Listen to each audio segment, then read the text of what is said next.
Dita anestezisë është konferencë realizuar nga Shoqata e Anestezistëve dhe Reanimatorëve të Shqipërisë. Kjo konferencë kishte për qëllim përforcimin e reanimacionit dhe anestezisë në spitalet rajonale përmes metodave të reja shkencore. Ka për qëllim të zhvilloj dhe të forcoj anestezi reanimacionet në çdo spital rajonal të vendit tonë. Roli anestezistit është rol kyç në operacion, por dhe në ndikjen postoperatore të pacientëve.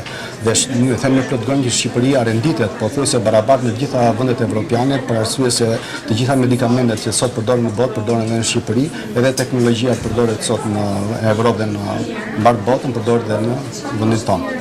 Mjeku Tritan Shehu, teksa foli për sfidët që kanë sot anestezistët, tha se duhet vëmendje për të gjithë sistemin shëndetësor. Ai tha se largimi i bluzave të bardha ka bërë që sot të ketë një mjek për një banor, teksa përjashtim nga ky largim nuk bën as anestezistët. Sfidat që kanë nxjerrë përpara në sfidat që ka gjithë shëndetësia shqiptare.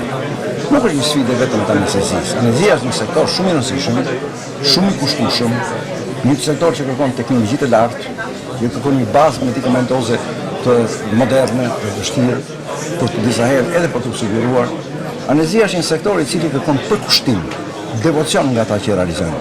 Unë them se anestezia jonë është nga sektorët avangardë në mjekësinë shqiptare në fushën teknike profesionale. Padyshim pastaj problemet e saj lidhen me problemet e përgjithshme që ka sistemi shëndetësor, të cilët duhen zgjidhur, sepse po nuk u zgjidhen në mënyrë përgjithshme problemet e sistemit shëndetësor, me vështirësi mund zhvillohen sektorë të veçantë të saj, siç është sektori i anestezisë reanimacionit. Veçanërisht pjesa e anestezisë është prekur.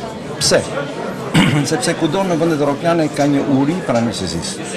Sepse anestezia reanimacioni është një person i vështirë, shumë impenjativ, ku kërkohen sakrifica umane, është një person i cili vërtet ketë një kënaqësi të madhe se ke të bësh me jetën e njeriu dhe shpëton jetë njerëzish, por që kërkon edhe privime nga jeta personale e gjithsekujt, plus kërkon studime të vazhdueshme, fillime të vazhdueshme. Ka një deficit në vendet e Bashkimit Evropian dhe ka një tendencë për të hequr anestezistën nga Shqipëria.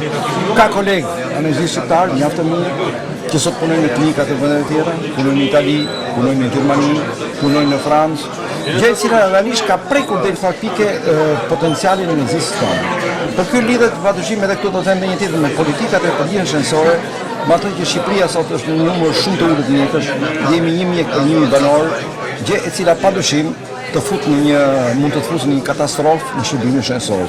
Sistemi i anestezisë nuk mund mos preket nga këto probleme të mëdha që ka sistemi i shëndetësisë shqiptare. Pjesë e konferencës u bën anestezistë dhe reanimatorë nga Shqipëria, Kosovë dhe Malizi.